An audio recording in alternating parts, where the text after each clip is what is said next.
Anda bersama saya Ismail Adnan menerusi Best 510 edisi 7 malam. Kita saksikan laporan yang menjadi tumpuan jam ini. Mahkamah Persekutuan menolak rayuan Datuk Seri Anwar untuk mengenepikan sabitan dan hukuman penjara 5 tahun yang diputuskan Mahkamah Rayuan pada 7 Mac tahun lepas terhadap sabitan meliwat Muhammad Saiful Bukhari Azlan. Ia didapati bersalah melakukan kesalahan tersebut di unit 1151 kondominium Desa Damansara di Jalan Siti Kasih, Bukit Damansara antara 3.10 petang dan 4.30 petang pada 26 Jun 2008. Sebelum ini pada 14 April 1999, Ketua Pembangkang itu didapati bersalah dan dihukum penjara 6 tahun oleh Mahkamah Tinggi atas 4 tuduhan rasuah terhadapnya.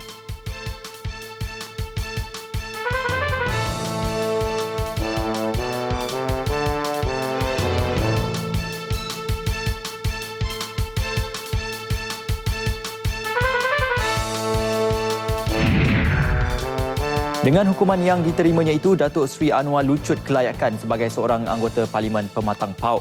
Ini adalah kali kedua beliau dilucutkan kelayakan sebagai anggota Parlimen setelah didapati bersalah oleh mahkamah dan dihukum penjara melebihi setahun. Perkara 48/1/I Perlembagaan Persekutuan menyatakan seseorang anggota Parlimen boleh dilucutkan kelayakannya jika beliau dijatuhi hukuman penjara lebih daripada setahun atau didenda lebih daripada RM2,000.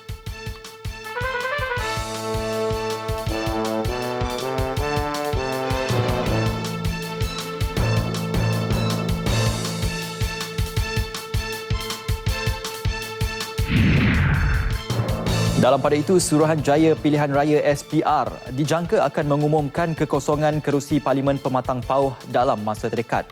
Menurut pengerusi SPR Tan Sri Abdul Aziz Muhammad, ia akan dibuat dalam tempoh 10 hari daripada tarikh surat rasmi diterima dari Dewan Rakyat.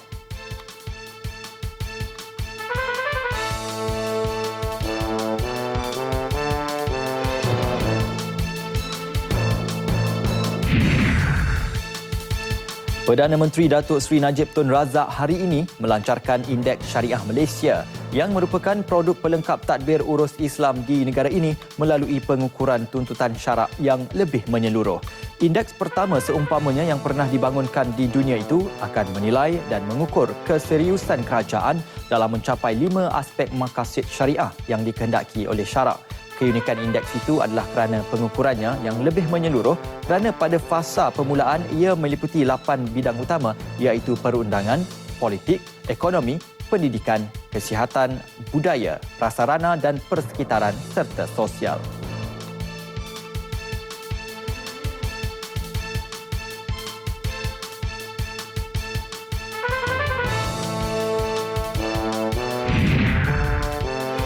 Pameran Antarabangsa Maritim dan Aero Angkasa Langkawi 2015 515 akan bermula dengan mesyuarat Menteri-Menteri Pertahanan ASEAN ADMM.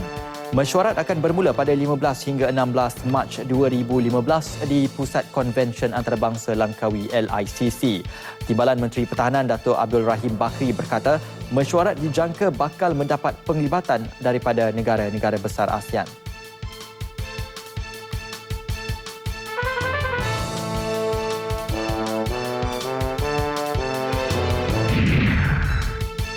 Hospital Universiti Sains Malaysia HUSM Kubang Krian bersedia untuk dijadikan pusat persediaan menerima mangsa bencana terutamanya melibatkan banjir pada masa akan datang.